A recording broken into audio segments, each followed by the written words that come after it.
You see, some of our Nigerian brothers, they overdo, they do past themselves.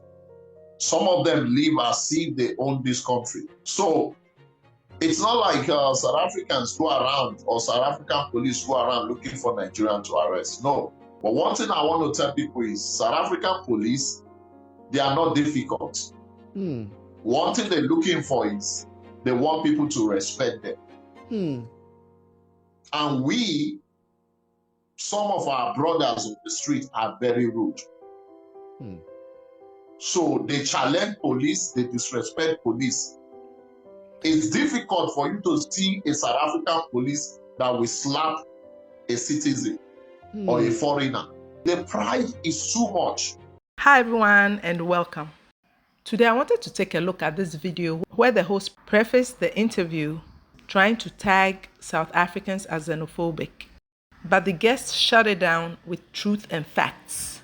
And it continues to baffle me. It boggles my mind that Nigerians never want to acknowledge that their actions in South Africa triggered a reaction.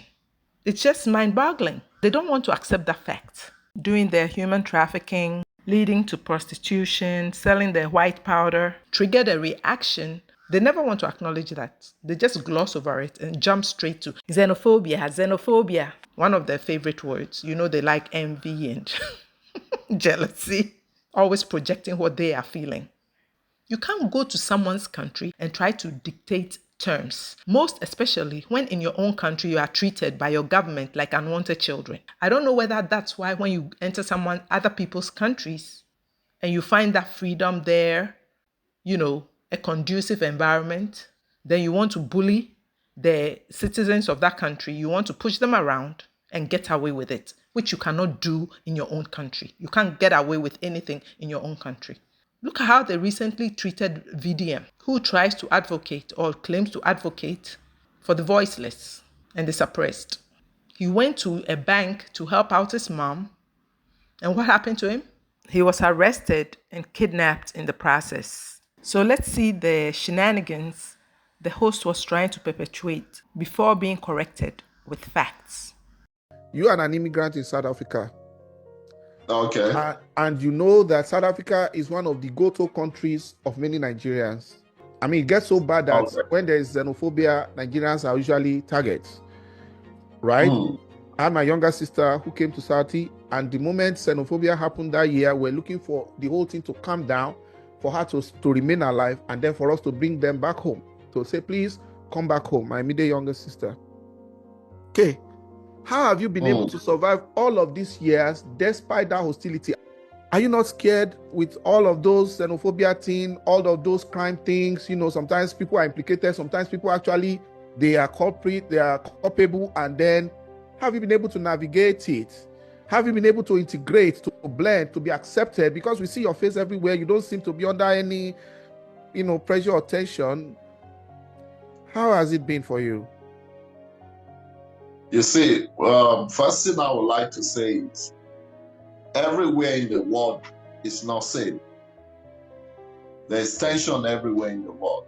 In Nigeria, there's tension. There's problem everywhere. There's problem in the north in Nigeria. In Lagos, if you don't know your way, you enter Oshodi, then go grab you, collect your phone. If you go Mushiolosha, they do too much, they go hold you, collect things for your hand. So if you have lived in Lagos before, you can live anywhere in the world. All you need to do is understand the city, understand the system, and know the do and the don't. Yeah, there's a lot of crime in South Africa, that's true. But it doesn't mean that everywhere you go in South Africa, there's somebody who wants to rob you. No. How have you been able to survive all the... There have been different rounds of xenophobia. I know you must have experienced like 2 or 3 since you got to Southie. Is that not a threat to your business? I know you say you try to be streetwise and stay out of trouble and know the do's and don'ts.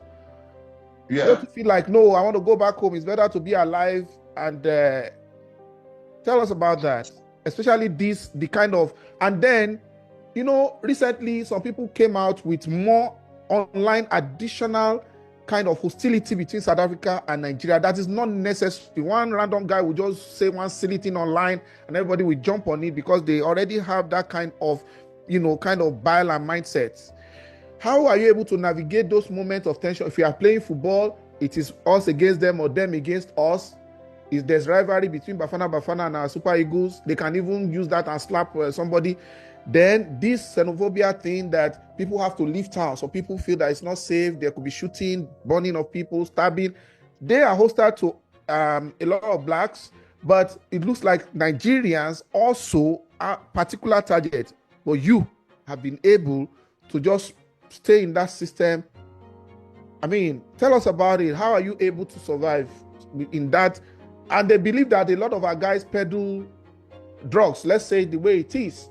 That some of our guys peddle drugs and give the rest of us a bad name. You remember where Crystal Mall, when I came in Ramberg, you took me to Crystal Mall for shopping. You took me to some other places in Ramberg, around that mechanic area, around some of those Pakistani stores. You will see some of our guys who are from some other, part of Nigeria who are doing their thing. You don't even need to be a South African or to be, you will know that this, what they are doing, they are even doing it openly. And they look at all Nigerians like that. Some people get shot just because Nigeria is just like you are branded as if you are something that is like, you understand what I'm saying, in a negative fashion. Yeah. How have you been able to remain clean in the system and to navigate such difficult perception of some of the natives?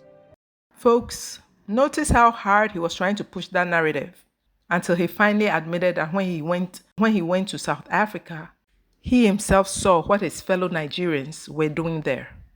So you think the citizens of that country are not going to push back, are not going to react?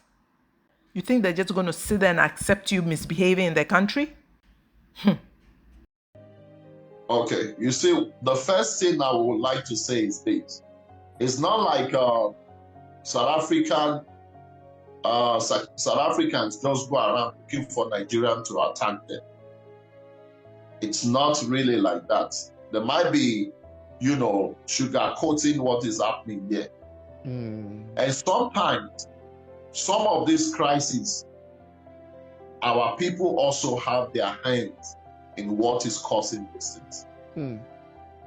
You see, some of our Nigerian brothers, they overdo, they do past themselves. Some of them live as if they own this country. They do a lot of things that spoils the name of the good Nigerians. So it's not like South Africans go around or South African police go around looking for Nigerians to arrest. No. This is when they have clash.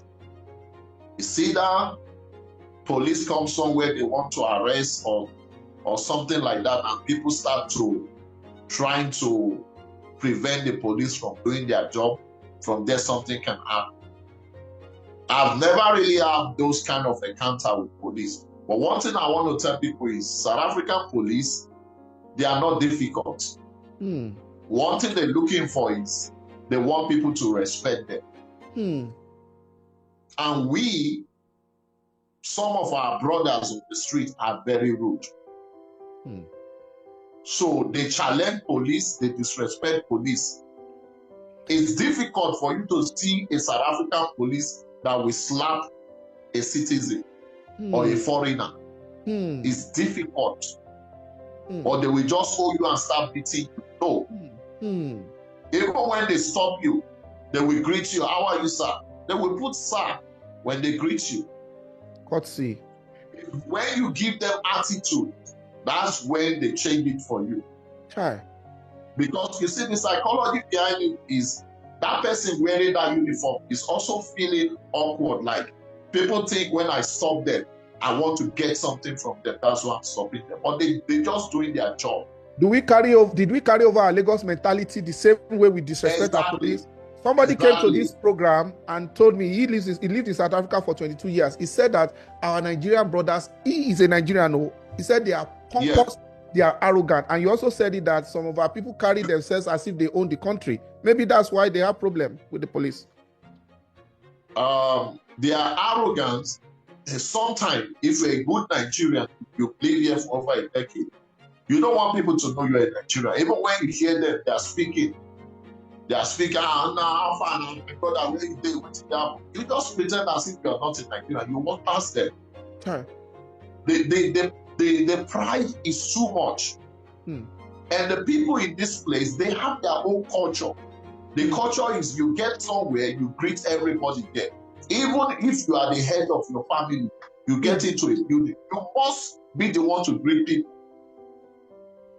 You see, so we come to their country, we want to change those things. We want to do things our own way. Or maybe we gather outside, we are making a lot of noise and somebody call police. And police come there and try to talk to you that, look, somebody have reported that people are making noise. Can you guys go into your different apartment or something? Then we want to be stubborn.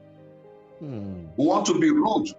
And because of those Nigerians who are committing crime, it now affects all Nigerians. When the police say Nigerian, you are a suspect because you're just because you're a Nigerian. Wow. You become a suspect. South Africa is a very beautiful place. I know. And if you know the do and don't, you are free. You will live in this country without trouble. If you don't look for trouble, trouble will not look for you. Thank you. There are some places that is red flag in South Africa, like the downtown Johannesburg, Ebro, Dorfontein, Bertrams, Yeovil, Rosettenville. Those areas are high crime area. Yep. So if you see a quality Nigerian that wants his life to be saved, they don't leave those places. Okay. They only drive through those places. Okay, yeah, I remember Jove. And let me add this. When there is xenophobia and all those things, those are the places. I know. The targets. I know. I've been to those places you mentioned. I've been to Hebrew. I've been to Jove. There's one that we have to trek inside the market. You know, I mean, you know, that's where they sell. Yeah. You know, so I've seen all of those, and truly, if you stay out of trouble and you don't look for trouble, trouble will not look for you. If you don't look for trouble, trouble will not look for you. Trouble will not find you. Well said. And truth always trumps lies and embellishments. Telling lies, embellishments, labeling, tagging people falsely, hoping something sticks, and then acting and speaking as though you are the victim. And you did absolutely nothing to warrant the pushback and the reaction being meted out towards you. How many adjectives did we hear? Pompous, arrogant, rude, acting as though the country is theirs. And did you notice how the host's words changed? So they know the truth, and yet they'll always play victim, as though they've done nothing wrong. They'll gloss over that salient fact and cry victim, which is beyond ridiculous. And now everyone is onto you. Again, self-reflection, introspection, not part of their DNA. But it is so refreshing to see a candid Nigerian speaking the truth, stating facts that can be refuted, to admonish his fellow Nigerians. So to reiterate, what you cannot do in your own country, you want to go to other people's countries, do it and get away with it. And it doesn't work that way. It will never work that way. The citizens of respective countries come first, and you are foreign nationals while on another country's soil. That xenophobic tag, label you love to use so much, it's outdated. No one believes it anymore. Thank God for social media, and people are onto you now. It doesn't work. As per their fellow Nigerian, the so-called quote-unquote xenophobia basis is a result and in response to Nigerians living in South Africa being pompous, rude, arrogant, opposing police officers when told they're being loud and noisy, and basically acting as though South Africa is their country, misbehaving and thinking they can get away with it. As both he and the host said, don't go looking for trouble, and trouble will not look for you. Learn to behave and respect while in other people's countries. Folks, I'm going to end it here. Thanks so much for watching. To my returning subscribers, thanks so much for your continued support. And if this is your first time here, welcome. Remember to like, share, comment, and subscribe if you haven't yet, and I'll see you in my next video. Bye.